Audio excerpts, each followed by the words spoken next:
नमस्कार साथियों, मैं हूं आपका देवेंद्र कौशिक।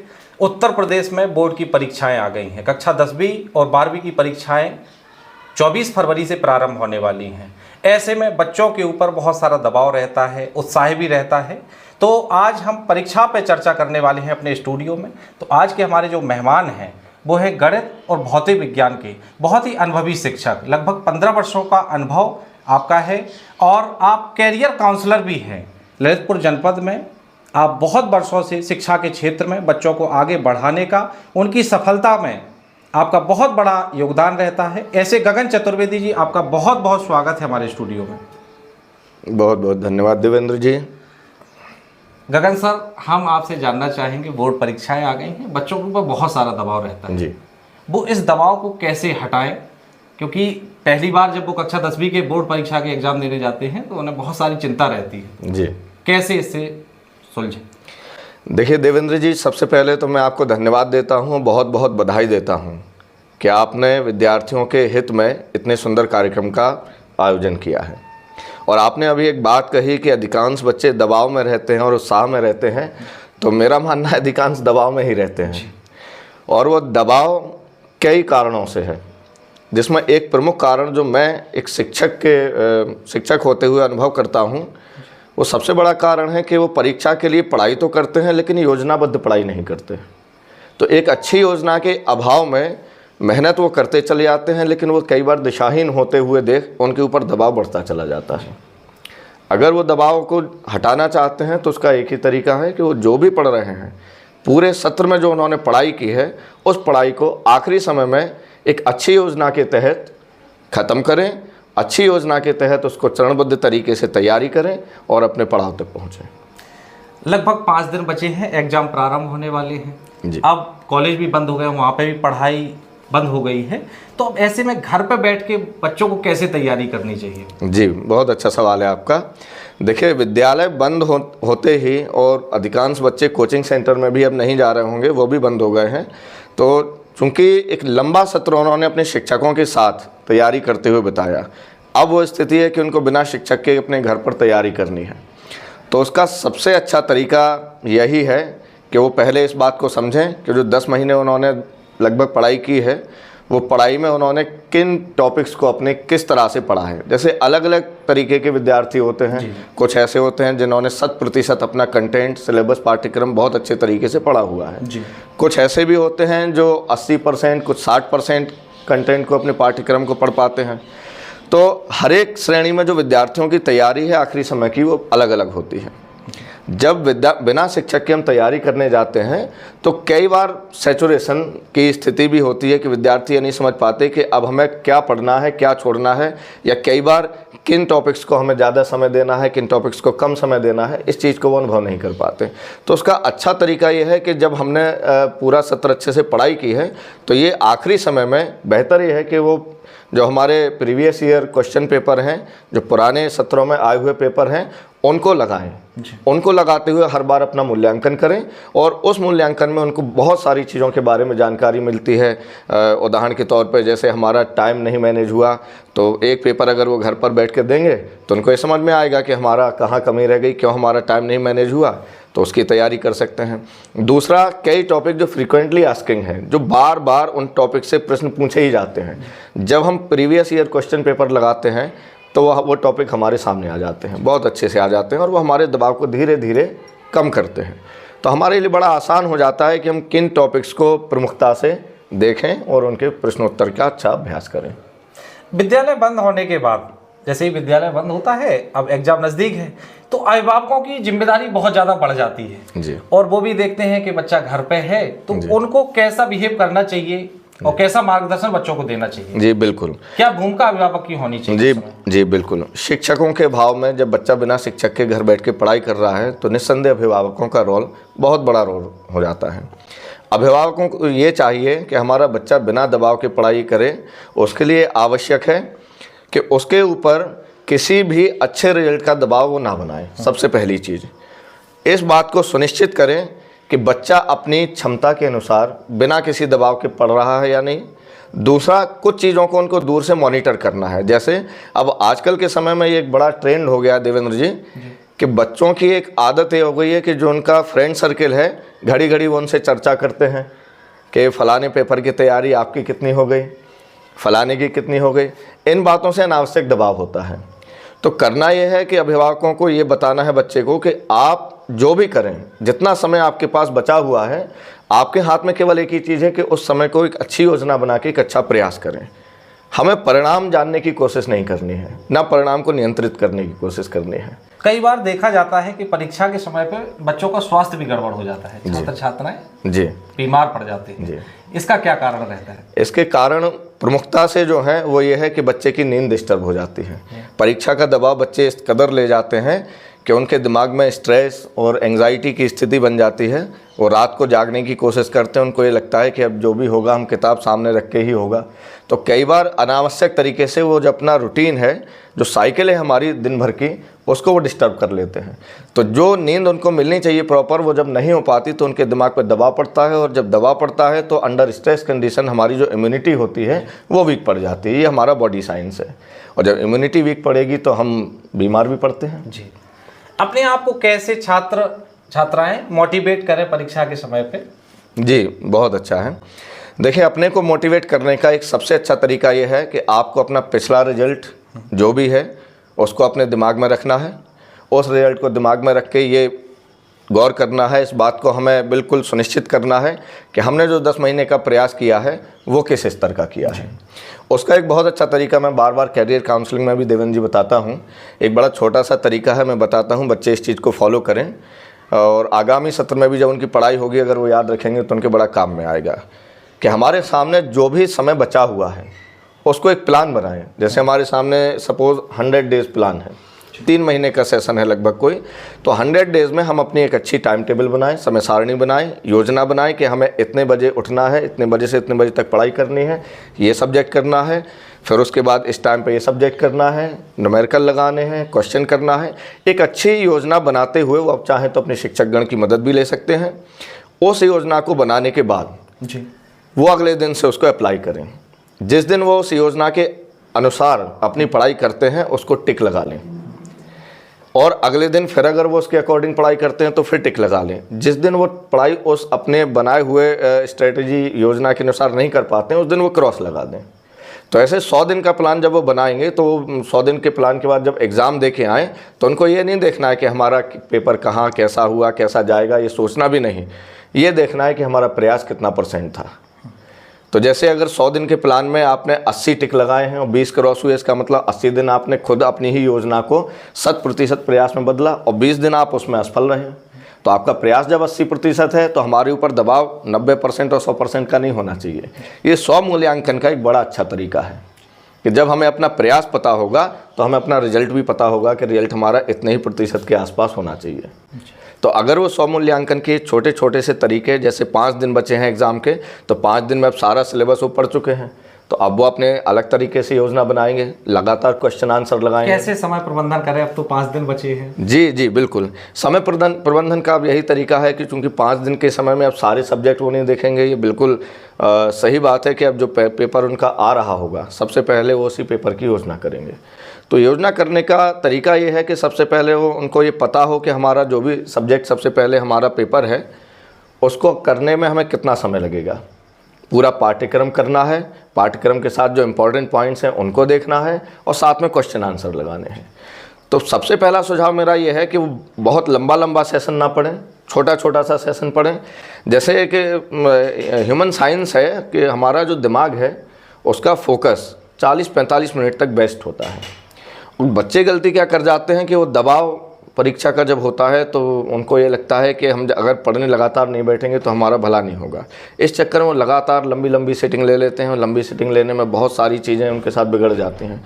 तो 40-45 मिनट का केवल एक सेशन बनाए वो, उस सेशन में 40-45 मिनट के कई सारे सेशन अपने डिज़ाइन करें, वो इनके बीच में एक अच्छा खासा गैप रखें, दिमाग फ्रेश करें, और हर एक 40-45 मिनट का टारगेट सेट करें कि इन 40-45 मिनट में मुझे ये चैप्टर का ये पार्ट करना है कंप्लीट, या ये क्वेश्चन लगाने हैं। अगले 40-45 मिनट का टारगेट अलग करें, और हर पेपर की तैयारी वो कोशिश ये करें, चूँकि बोर्ड में काफ़ी गैप होता है, बड़ा रिलैक्स देने वाला एग्ज़ाम भी होता है बोर्ड एग्ज़ाम, प्रेशर वाला नहीं होता। तो जब बहुत ज़्यादा गैप हमारे पेपर में है तो कोशिश ये करना है कि अपना सारा पाठ्यक्रम क्वेश्चन आंसर के साथ लगभग 1 या 2 दिन वो पहले कंप्लीट करें। शुरुआती दिन जो बचे हुए हैं वहाँ वो ज़्यादा मेहनत करें और कोशिश ये करें कि एग्ज़ाम जैसे जैसे पास आए हमारा टेंशन, हमारा स्ट्रेस कम होता चला जाए। आखिरी दिन में वो केवल उन्हीं पॉइंट्स को देखें जिनको उन्होंने पिछले दिनों तैयारी करते हुए महसूस किया है कि इनमें हमें थोड़ा दिक्कत है या भूल रहा है, तो आखिरी दिन केवल उन टॉपिक को देखें और ज़्यादा से ज़्यादा अपने दिमाग को रिलैक्स करें। अन्य बोर्डों की अपेक्षा यूपी बोर्ड थोड़ा अलग है, और यूपी बोर्ड में बच्चे कैसे अधिक अंक प्राप्त कर सकते हैं? लोग कहते हैं सीबीएसई बोर्ड में तो अच्छे अंक आ जाते हैं, कम पढ़ाई में भी आ जाते हैं, या अन्य बोर्डों की तुलना में यूपी बोर्ड थोड़ा टफ है? नहीं, अब ये तो देवेंद्र जी केवल मिथक मात्र रह गए हैं, क्योंकि जितना मेरी जानकारी है अब यूपी बोर्ड भी एनसीईआरटी पाठ्यक्रम चला रहा है। एनसीईआरटी का मतलब वही पाठ्यक्रम जो सीबीएसई बोर्ड चलाते हैं, और सीबीएसई बोर्ड हो या आईसीएसई आईएससी बोर्ड हो या यूपी बोर्ड हो, किसी भी बोर्ड में नंबर लाना आसान नहीं भी होता है और बहुत आसान भी होता है। एक अच्छी योजना के साथ हम बिल्कुल सही दिशा में तैयारी करके आसानी से अंक ला सकते हैं। अगर हमारी योजना सही नहीं है, सही समय पे हम पढ़ाई नहीं कर रहे, तो मुश्किल हो जाता है। यूपी बोर्ड का जो मिथक था ये कई वर्षों पुराना था।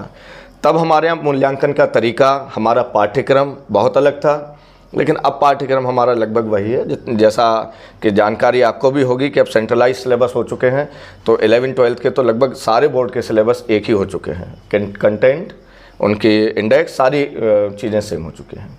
जब हम आपका पॉडकास्ट करने वाले थे तो कुछ छात्र हमको ऐसे मिले, उन्होंने कहा कि गगन सर से ये पूछना कि हमको याद नहीं होता है। हाँ। बच्चे पढ़ाई करते हैं लेकिन उनको याद नहीं होता है। जी देवेंद्र जी, थोड़ा सा आप समय दीजिए मुझे, तो इसका मैं बहुत अच्छा आपको उत्तर भी देता हूँ। समय है आपके पास, और विद्यार्थी इस उत्तर को जरूर सुने, उनके बहुत काम में आने वाला है।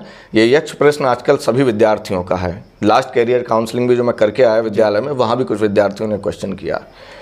तो मेरा उत्तर इसमें यह है कि विद्यार्थी इस बात को समझें कि हम जब एक 3 घंटे की 2.5 घंटे की मूवी देख के आते हैं और हमसे कोई पूछता है उस मूवी की कहानी क्या थी, तो हम कतई उससे ये नहीं कहते कि हमें रिवीजन करना है या हमने देखी हमें याद नहीं हुई।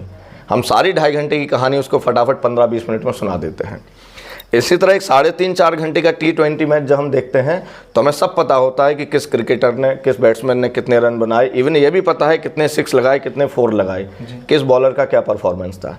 तो 3.5 घंटे का एक T20 मैच हमें एक बार में याद होता है, उसके लिए हमें रिवीजन नहीं करना पड़ता। 8 घंटे का वनडे मैच भी हमें एक बार में याद होता है, 5 दिन का टेस्ट मैच भी याद होता है, लेकिन पढ़ाई नहीं याद होती। तो फ़र्क ये इस बात का है कि जब हम वो चीज़ें देख रहे होते हैं जिनमें हम आनंद का अनुभव कर रहे होते हैं, तो रिवीजन हमें करना नहीं पड़ता। बेसिकली रिवीजन कोई शब्द विज्ञान है नहीं हमारे यहाँ। हमारे यहाँ केवल एक चीज़ सिखाई जाती थी कि हम जो भी काम करें उसको एकाग्रचित होकर करें, और इतना एकाग्रचित होकर करें कि अगर हमारे आसपास कहीं बम भी फट जाए तो हमें पता ना चले। जब हम अपने को उतना एकाग्र करके किसी चीज़ को देखते हैं, पढ़ते हैं, जब हम किताब की एक एक लाइन पढ़ रहे हैं, तो पढ़ते हुए वो लाइन हमारे दिमाग में उतरनी चाहिए कि हम पढ़ क्या रहे हैं। तो हमें याद करने की ज़रूरत नहीं पड़ेगी। याद हमें तब करना पड़ रहा है जब हमारा पढ़ते हुए दिमाग स्थिर नहीं था, मन एकाग्र नहीं था, इसलिए पढ़ते हुए कुछ याद रहा, कुछ भूला। अगर मन हमारा एकाग्र होगा और दिमाग स्थिर होगा तो एक बार पढ़ने के बाद सारी चीज़ें याद होती हैं। उसका तरीका ये है कि दिमाग को सारी चीज़ों से हमें खाली करना है। जब हमारा एग्ज़ाम है, हमें अपनी प्रायोरिटी सुनिश्चित करना है कि हमें क्या करना है। तो पढ़ाई हमारी पहली प्रायोरिटी होगी तो सारी चीज़ें दिमाग से निकलेंगी तो केवल एक ही चीज़ जाएगी, मन हमारा स्थिर हो जाएगा और हमें चीज़ें याद होंगी। एक तरफ महाकुंभ चल रहा है, दूसरा शादी विवाह भी मोहल्लों में चल रहे हैं। एक गली में ही शादी है, डीजे भी बजते हैं, तो इन सब का बड़ा नकारात्मक प्रभाव बच्चों के ऊपर पड़ता है। क्योंकि कुंभ में भी घर के लोग जा रहे हैं और यहाँ शादी है तो डीजे बज रहा है, आप कह भी नहीं सकते हैं। तो ऐसे में कैसे बच्चे इन सब चीज़ों का सामना करें?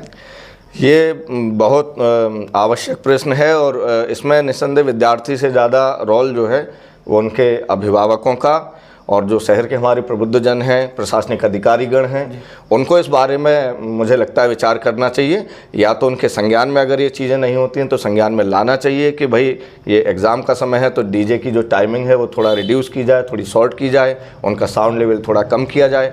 क्योंकि बच्चे चाहते हुए भी इस चीज़ को नियंत्रित नहीं कर सकते। उसका कारण यह है कि उन्होंने साल भर उस माहौल में तैयारी नहीं की।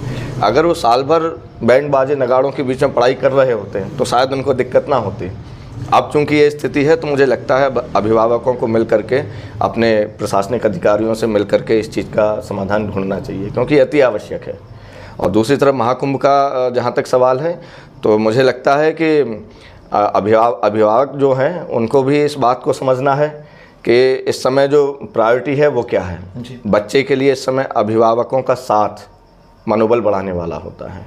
उनके घर पे वही उनके लिए एक प्रेरणा स्रोत हैं जो उनको प्रेरित कर सकते हैं, उनका मनोबल बढ़ा सकते हैं।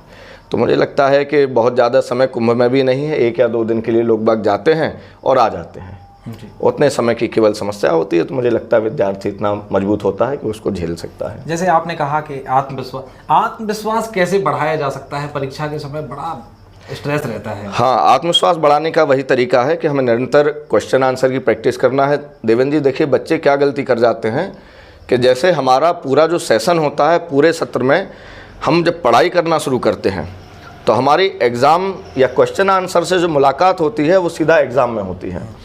अब जब हम एग्ज़ाम देते हैं तो हम एग्ज़ाम देते हुए बहुत सारी अपनी कमियां समझ आती हैं कि हम टाइम नहीं मैनेज कर पाए अपना, हम अपने को फोकस नहीं कर पाए, इस वजह से कई आते हुए क्वेश्चन भी गलत हो जाते हैं। अब इसका समाधान ये है कि बच्चा ये प्रयास करे कि क्वेश्चन आंसर या पेपर से मुलाकात हमारी सीधी एग्ज़ाम में ना हो, क्योंकि जो कमियां हमें अपनी पता चली हैं वो दूर कैसे होंगी। अब दूर करने के लिए कमियां तो आज पता चल गई, अगला एग्ज़ाम फिर 3-4 महीने बाद आएगा, तब तक के लिए फिर वही मनोस्थिति हो जाती है।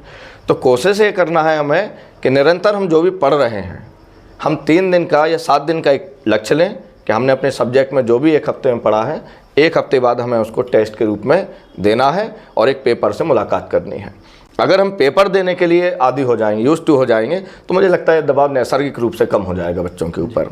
और उसका एक तरीका, हाँ, एक बात और भी इम्पॉर्टेंट है जो मैं विद्यार्थियों को विशेष तौर पर कहना चाहूँगा कि विद्यार्थियों की जो परीक्षा का टाइमिंग होता है और जो घर पे पढ़ाई का टाइमिंग होता है वो देवेंद्र जी बहुत अलग होता है।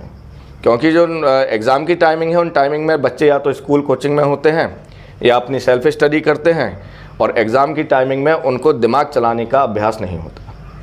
तो शुरुआती कुछ पेपर में कोई एडजस्टमेंट करने में समय निकल जाता है। तो मेरा ये मानना है कि एग्ज़ाम के समय पे, जैसे ये बड़ा क्रूशल समय चल रहा है, आपने बात कही थी इन 5-7 दिनों में, तो इन 5-7 दिनों में वो जो भी घर पे अभ्यास कर रहे हैं उनका पेपर जिस टाइमिंग में होना है, सपोज़ जैसे उनका पेपर 10 से 12 है या 10 से 1 है, तो वो प्रतिदिन अपना एक पेपर 10 से 1 ही लेके बैठें, जिससे उस टाइमिंग में उनको अपना दिमाग चलाने की आदत पड़े कि इस टाइमिंग में हमारा दिमाग एक्टिव हो, क्वेश्चन का आंसर सोचने के लिए, कॉन्सेप्ट को ढूंढने के लिए सक्रिय हो जाए। अगर उनको इन 5-7 दिनों में उस टाइमिंग में दिमाग चलाने की आदत हो जाएगी तो जिस दिन वो एग्ज़ाम में प्रवेश करेंगे उनको कुछ भी नयापन नहीं लगेगा और 80% दबाव अपने आप कम हो जाएगा, आत्मविश्वास बढ़ जाएगा। तो ये तो पढ़ाई करने वाले बच्चों की बात हो गई। अब उन बच्चों की बात करते हैं जिन बच्चों ने पूरे साल कुछ पढ़ाई नहीं है, अब पेपर बिल्कुल आ गया है सामने और पास भी होना है, तो उनके लिए गगन चतुर्वेदी जी की क्या सलाह है? देखिए, ये बड़ा मुश्किल जवाब है, लेकिन फिर भी मैं ये कहना चाहूँगा कि जब तक समय हमारे पास है और हम प्रयास कर सकते हैं तो हमें प्रयास से पीछे नहीं हटना चाहिए, क्योंकि हमारा जो भी अच्छा होना है वो हमारे प्रयास से ही होना है।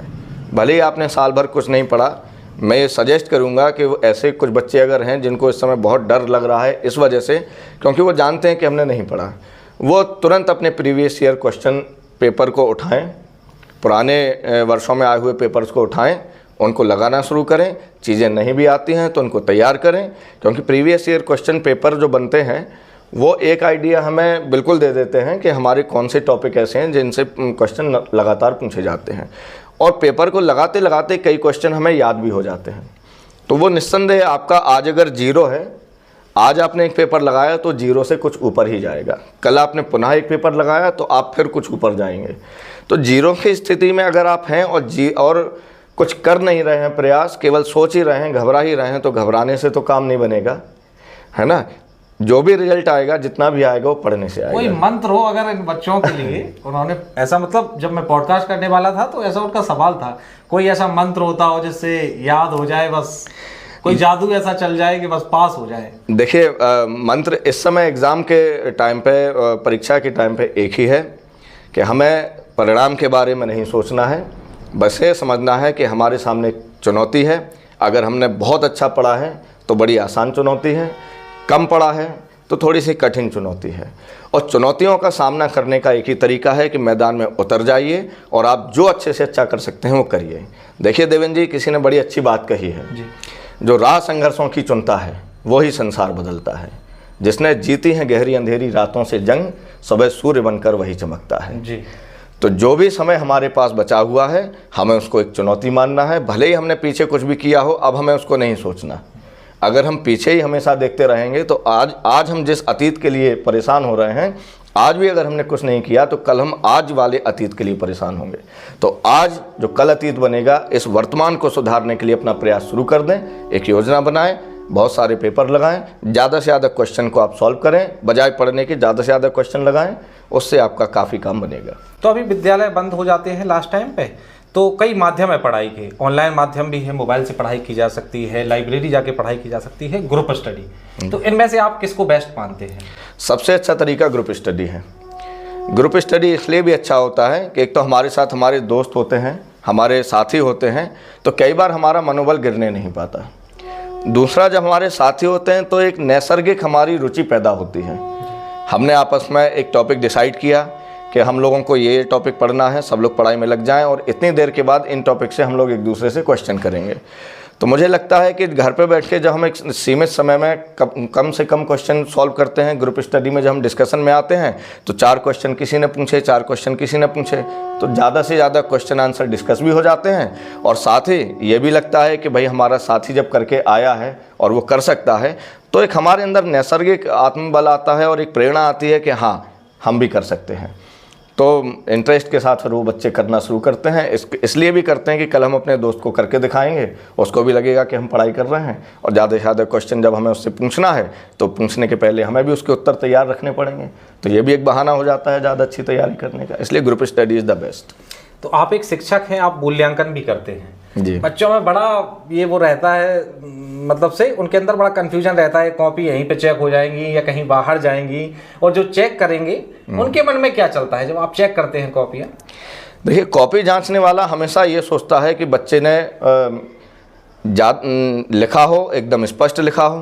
पहली चीज़, ये बात मैं अपनी क्लास में भी कहता हूँ देवेंद्र जी, और ये बात विद्यार्थी जब सुनेंगे तो वो उस बात को समझेंगे और उतारेंगे अपने अंदर, कि जब आप क्लास में पढ़ने जाते हैं तो आपको अपने को जीरो मान के जाना है कि हमें कुछ नहीं आता।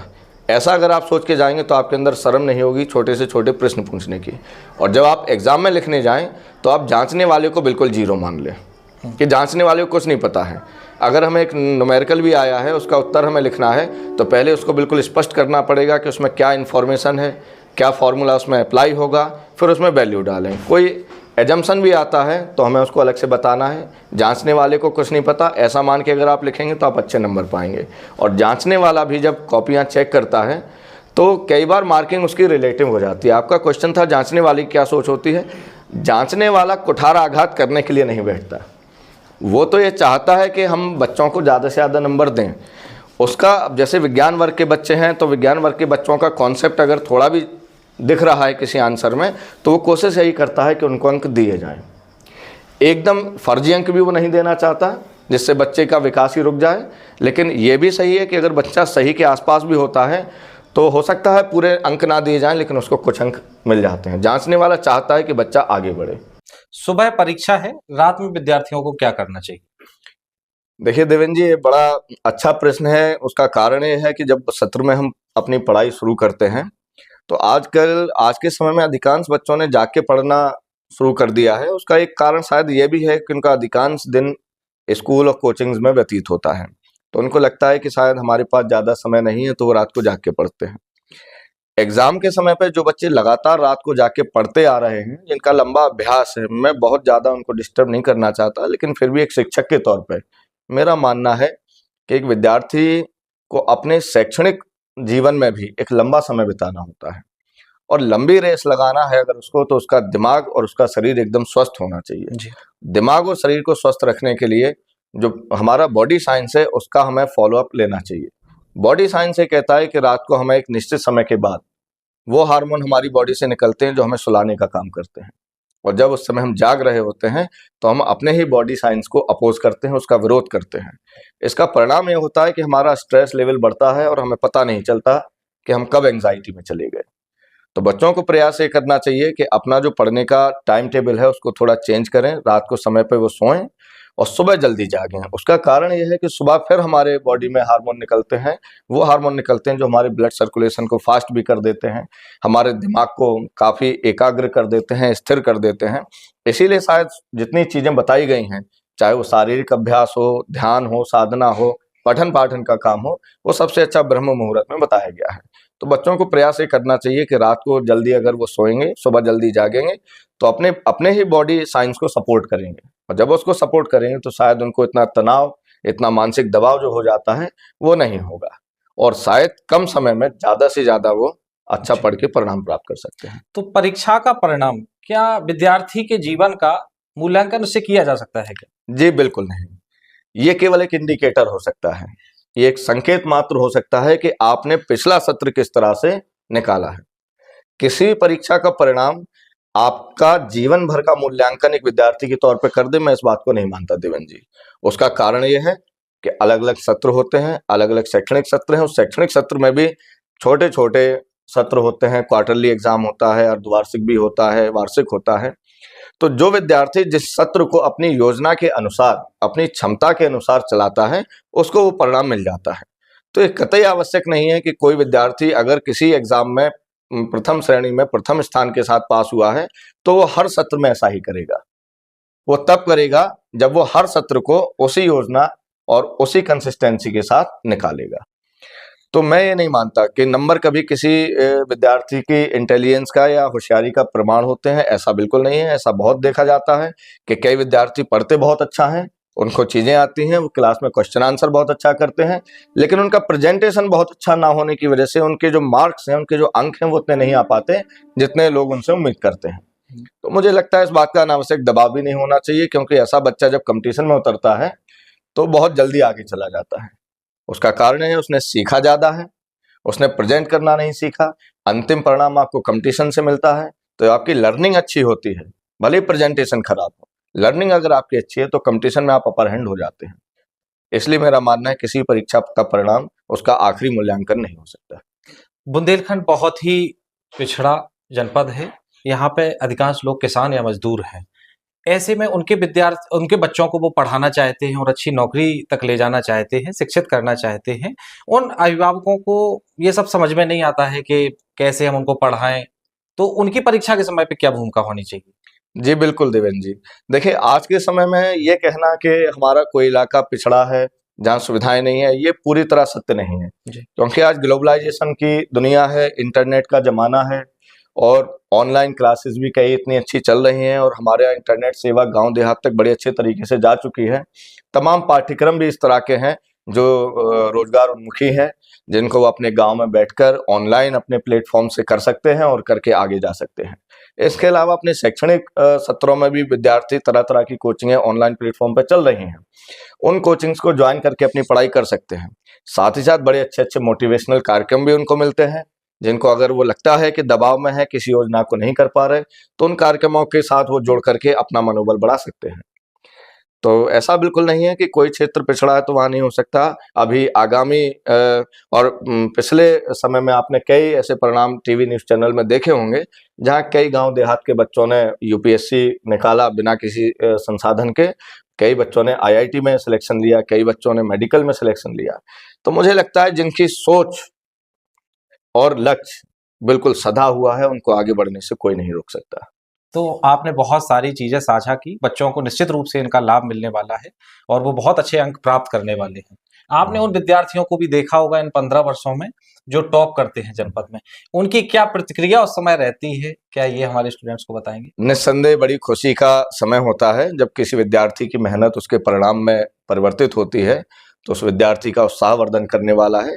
साथ ही साथ उसके आसपास के जो भी परिवारजन हैं, उसके मित्र हैं, सहयोगी हैं, रिश्तेदार हैं, जब उनके चेहरों पे वो खुशी का भाव देखता है तो ये उसका आत्मबल बढ़ाता है, और शायद यही परिणाम उसको आगे और ज़्यादा मेहनत करने के लिए प्रेरित भी करता है। आप हमारे चैनल के माध्यम से विद्यार्थियों को क्या संदेश देना चाहते हैं? देखिए, अब आखिरी संदेश हमारा यही है कि चूंकि एग्ज़ाम का समय है, तो बच्चे सबसे पहले अपने को स्वस्थ रखने का प्रयास करें। स्वस्थ रखने के लिए एक अच्छी दिनचर्या का पालन करें, अनावश्यक दबाव ना लें, और बहुत अच्छे तरीके से समय को वो योजनाबद्ध तरीके से जिस तरह से अपनी पढ़ाई का काम कर सकते हैं उसको करें। बहुत सारी शुभकामनाएं मेरी विद्यार्थियों को हैं।